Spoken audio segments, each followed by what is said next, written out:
اعوذ باللہ من الشیطان الرجیم بسم اللہ الرحمن الرحیم رب اشرح لی صدری ویسر لی امری واحلل عقدۃ من لسانی یفقہوا قولی رب زدنی علما۔ قرآن پاک کا 21واں پارہ اتلو ما اوحی 19 رکوع اور 179 آیات مبارکہ پر مشتمل ہے۔ اس میں 3 رکوع اور 25 آیات باقی کی سورہ العنکبوت کے ہیں۔ پھر اس پارہ مبارک میں سورہ روم، سورہ لقمان، سورہ سجدہ مکمل صورتیں ہیں۔ آخر میں سورہ الاحزاب کے 3 رکوع اس پارہ کا حصہ ہیں۔ میرے نزدیک یہ پارہ مبارک ڈیوائن کوڈز یعنی ربانی قواعد کی سینس پیش کر رہا ہے۔ سب سے بڑا ربانی کوڈ ذکر الہی ہے جو ہماری روح میں لطافت پیدا کرتا ہے۔ دوسرا ربانی کوڈ علم و تدبر ہے، غور و فکر کی صلاحیت ہے جو ہمیں بھٹکنے سے بچاتی ہے۔ تیسرا کوڈ سجدہ ریزی ہے جو ہمیں گناہوں سے پاک کر دیتی ہے۔ ان تمام کوڈز کے اوپر توحید اور رسالت کے کوڈ ہیں۔ سنت ربانی اور سنت نبوی میں ہی ساری کی ساری شکر گزاریاں اور ہر قسم کا صبر و تحمل پوشیدہ ہے۔ پارے کے پہلے رکوع میں نماز کے بے حیائی اور برے کاموں سے روکنے کا ذکر ہے۔ بلا شبہ اللہ کا ذکر سب سے بڑا نیک عمل ہے۔ اللہ کے پیارے پیغمبر کو جب بھی کوئی پریشانی لاحق ہوتی، آپ صلی اللہ علیہ وآلہ وسلم فوراً نماز کا اہتمام کرتے۔ رکوع میں مزید واضح ہو رہا ہے کہ اہل کتاب اور غیر مسلموں کو دعوت اسلام دینے کا طریقہ یہ ہے کہ انہیں بتایا جائے کہ ہم ان کی کتابوں پر ایمان لاتے ہیں۔ یوں واضح ہو گیا کہ قرآن کریم کا نزول در حقیقت آپ صلی اللہ علیہ وآلہ وسلم کی نبوت پر سچائی کی اعلیٰ ترین دلیل ہے۔ اس کتاب میں نصیحت اور رحمت کا خزانہ چھپا ہوا ہے، ایسے افراد کے لیے جو ایمان رکھتے ہیں، علم و تدبر سے کام لیتے ہیں، کلام اللہ کے سارے قواعد و ضوابط جن کے سینوں میں محفوظ ہیں۔ دوسرے رکوع میں ایک بہت بڑی آفاقی سچائی پیش کی جا رہی ہے کہ ہر شخص کو موت کا ذائقہ چکھنا ہے۔ یہ ایک ایسی سچائی ہے جس کا انکار کوئی مذہب بھی نہیں کر سکتا، حتیٰ کہ خود خدا کا انکاری بھی۔ مزید واضح ہو گیا کہ رزق کی فراخی اور تنگی اللہ تعالیٰ کے اختیار میں ہے۔ پھر تیسرا رکوع یہ راز کھول رہا ہے کہ دنیا کی زندگی کھیل تماشا کے سوا کچھ بھی نہیں۔ کاش ہم اس علمی راز کو پا لیں کہ وہ جہاں دائمی ٹھکانہ ہے، نہ ختم ہونے والی حسین زندگی کا مسکن۔ ایک اور ربانی کوڈ بھی مل گیا کہ دین کے لیے کوشش کرنے والوں کو اللہ تعالیٰ سیدھی راہوں میں ڈال دیتے ہیں۔ پارے کے چوتھے رکوع اور سورہ روم کے پہلے رکوع میں اللہ تعالیٰ کی نشانیوں پر غور و فکر کرنے کا حکم دیا جا رہا ہے۔ اسی طرح رومیوں کے غالب آنے کی پیشینگوئی بھی اسی رکوع میں کی جا رہی ہے۔ 5ویں رکوع میں واضح ہو گیا کہ قیامت کے دن گناہگار لوگ حیران و پریشان ہوں گے۔ اسی رکوع میں 5 اوقات میں نماز پڑھنے کا حکم بھی جاری کیا گیا ہے تاکہ رب کی پاکی بیان ہو۔ 6 رکوع میں انسان کے دوبارہ زندہ کیے جانے پر دلائل موجود ہیں، غور و فکر کرنے والوں کے لیے نشانیاں ہیں، جیسا کہ انسان کے لیے محبت اجاگر کرنا، زمین و آسمان کا پیدا کیا جانا، زبانیں اور رنگ و نسل مختلف بنانا، دن اور رات کی نیند۔ زمین و آسمان اسی کے حکم سے بغیر ستونوں کے کھڑے ہیں۔ یہ سب اللہ تعالیٰ کے وحدہ لا شریک ہونے کے دلائل ہیں۔ 7ویں رکوع میں مشرکین کو سمجھانے کے لیے یہ مثال دی جا رہی ہے کہ تمہارے غلام تمہارے جیسے ہی انسان ہوتے ہیں، مگر تم پسند نہیں کرو گے کہ تمہاری روزی میں وہ شریک بن جائیں۔ پھر یہ کیسے پسند کرتے ہو کہ اللہ کی مخلوق کو اس کے ساتھ شریک ٹھہراؤ۔ پھر اسی رکوع میں دین کے معاملہ میں گروہ بندی پر سخت وعید ہے۔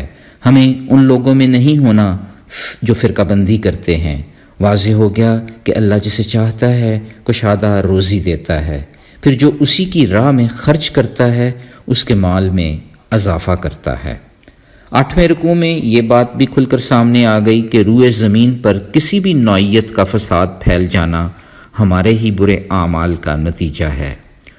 مزہ چکھایا جاتا ہے اس لیے کہ ہم سنبھل جائیں، راہ راست پر آ جائیں۔ سیدھی راہ پر چلنے والوں کے لیے رب رحمت کی بارش برساتا ہے۔ 9ویں رکوع کا اختتام اس ربانی ضابطے سے ہو رہا ہے کہ قرآن پاک میں لوگوں کو سمجھانے کے لیے مختلف مثالیں پیش کر دی گئی ہیں جو توحید، رسالت اور آخرت کی وضاحت کرتی ہیں۔ جو حق بات کو نہیں سمجھتے، اللہ ان لوگوں کے دلوں پر مہر لگا دیتا ہے۔ پارے کا 10واں رکوع اور سورہ لقمان کا پہلا رکوع اس امر کی وضاحت کر رہا ہے کہ قرآن کریم نیک لوگوں کے لیے ہدایت اور رحمت کا ذریعہ ہے، ان کے لیے جو نماز قائم کرتے ہیں، زکوٰۃ دیتے ہیں اور آخرت پر مکمل یقین کرتے ہیں۔ ایسے ہی اہل ایمان کے لیے نعمتوں والے باغات ہیں۔ پھر حضرت لقمان علیہ السلام کی اپنے بیٹے کو چند نصیحتوں کا بیان 11ویں رکوع میں ہے۔ ان نصیحتوں، ان قواعد و ضوابط میں آج بھی بہت بڑی دانش پوشیدہ ہے۔ کہتے ہیں، اے میرے بیٹے، اللہ کے ساتھ کسی کو شریک مت ٹھہرانا، نماز قائم کرنا، نیک کاموں کی نصیحت کرتے رہنا، اپنے آپ کو برے کاموں سے روکے رکھنا، تکلیف پر صبر کرنا، زمین پر اکڑ کر مت چلنا، اللہ کو مغرور لوگ پسند نہیں، چال میں میانہ روی اور آواز میں دھیمگی کی نصیحت فرمائی۔ پھر 12ویں رکوع میں اللہ تعالیٰ کی نعمتوں کا بیان ہے اور یہ کہ اس ذات باری تعالیٰ کے بندے اس کی حفاظت میں رہتے ہیں۔ ربانی قواعد لکھنے کے لیے 7 سمندر بھی ناکافی ہیں۔ 13ویں رکوع میں ثابت ہو رہا ہے کہ سمندروں میں کشتیوں کا بحفاظت چلنا بھی اللہ تعالیٰ کی نعمت ہے۔ غیب کا علم صرف اور صرف رب تعالیٰ کی ذات کو ہے۔ پھر 14ویں رکوع سے سورہ سجدہ کا آغاز ہو رہا ہے، جس میں تمام شکوک و شبہات کو بالائے طاق رکھ کر قرآن کو رب العالمین کی طرف سے نازل کی گئی کتاب کہا گیا ہے۔ زمین و آسمان اور ان کے درمیان کی چیزوں کی تخلیق کا بیان ہے۔ اللہ رب العزت نے ہر چیز کو نہایت عمدہ انداز میں پیدا کیا، مگر ہماری شکر گزاری پر سوالیہ نشان ہے۔ پھر 15ویں رکوع میں اللہ کے مخلص بندوں کی علامات پیش کی گئی ہیں کہ وہ رب کی تعریف کے ساتھ تسبیح کرتے ہیں اور تکبر نہیں کرتے۔ آیات قرآنی کی نصیحت پر وہ سجدہ میں گر پڑتے ہیں۔ اللہ نے ان مخلص لوگوں کے نیک اعمال کے بدلہ میں آنکھوں کو ٹھنڈک پہنچانے والی نعمتیں چھپا کر رکھی ہیں۔ 16ویں رکوع میں ثابت کیا جا رہا ہے کہ نیک لوگ ہی قوموں کے رہنما بننے کے اہل ہوتے ہیں۔ گزشتہ قوموں کی ہلاکت میں ہمارے لیے نشان عبرت ہے۔ پھر اس پارے کا 17واں رکوع سورہ احزاب سے شروع ہو رہا ہے، جس میں تقوی اختیار کرنے اور کتاب و سنت کی پیروی کا حکم ہے۔ اس کے ساتھ ساتھ نبی محترم صلی اللہ علیہ وآلہ وسلم اور امہات المومنین کی قدر و منزلت کا بیان بھی ہے۔ جنگ خندق کا تفصیلی بیان 18ویں رکوع میں ہے۔ اسی رکوع میں منافقین کے بزدل ہونے، بخیل ہونے کا ذکر ہے۔ 19واں رکوع سورہ الاحزاب کی نہایت خوبصورت آیت مبارکہ کا کوڈ پیش کر رہا ہے۔ لَقَدْ كَانَ لَكُمْ فِي رَسُولِ اللَّهِ أُسْوَةٌ حَسَنَةٌ، یقیناً تمہارے لیے اللہ کے رسول بہترین نمونہ ہیں۔ رب تعالیٰ کی یہ سٹیٹمنٹ در حقیقت جنت کا پاس ورڈ ہے۔ ڈیوائن کوڈز کو اگر اختصار میں سمجھنے کی کوشش کی جائے تو یہ عقدہ کھل جاتا ہے کہ رزق کی فراوانی اونچی شانوں والے رب کے پاس ہے۔ دنیا کی یہ زندگی کھیل تماشا کے سوا کچھ بھی نہیں۔ جب اسی باری تعالیٰ نے سب کچھ دیا ہے، اسی کی طرف لوٹ کر جانا ہے، تو پھر ناشکری کاہے کی، جھگڑا کس بات کا؟ آئیں مکڑی کے کمزور جال بننے کی بجائے سیدھی راہوں کے مسافر بن جائیں۔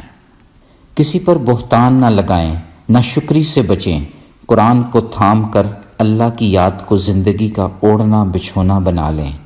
قرآن کی آیات میں بلا کا حسن و جمال ہے جو ان لوگوں پر عیاں ہوتا ہے جو حیا والے ہیں۔ حیا خشوع و خضوع والی نماز سے حاصل ہوتی ہے۔ یوں رب کے سارے وعدے سچے ہیں، پورے ہو کر رہتے ہیں۔ ہمیں اللہ کی نشانیوں پر تدبر، غور و فکر کرتے رہنا چاہیے۔ گروہ بندی کی بجائے اتحاد و اتفاق کی راہ اختیار کرنی چاہیے۔ ربانی قواعد پر اگر دسترس حاصل کرنی ہے، معرفت کا نور سمیٹنا ہے، تو اعلیٰ درجے کی شکر گزاری اور صبر و تحمل سے کام لینا ہوگا۔ کسی بھی قسم کا خوف ہو تو رب کے حضور سر بسجود ہو جائیں، راحت نصیب ہوگی۔ اگر کوئی امید بر آئے، خوشی ملنے کا امکان ہو، شکر گزاری میں پھر سے سجدہ ریز ہو جائیں، راحتوں میں اضافہ ہوگا۔ آئیں اللہ کے حضور دعا کرتے ہیں کہ وہ ہمیں شرک سے بچا کر توحید پر قائم رکھے، سیدھی راہ کے سفر میں استقامت بخشے اور ہمیں خصوصی غور و فکر کی صلاحیت سے نوازے۔ یا اللہ پاک ہمیں نیک کاموں کی نصیحت کرنے والا بنا دے اور برے کاموں سے بچا کر رکھنا۔ اے کریم مولا، ہم تیرے شکر گزار بندے بن جائیں، تیری ہی تسبیح بیان کریں اور ہمیشہ تیرے ہی حضور سجدہ ریز ہوں۔ یا اللہ ہمیں توفیق عطا فرما دے کہ ہم رسول اللہ صلی اللہ علیہ وآلہ وسلم کے نمونہ کے مطابق اپنی زندگیاں گزاریں۔ آمین یا رب العالمین۔ سبحان ربک رب العزت عما یصفون وسلام علی المرسلین والحمد للہ رب العالمین۔ فی امان اللہ۔ اللہ حافظ۔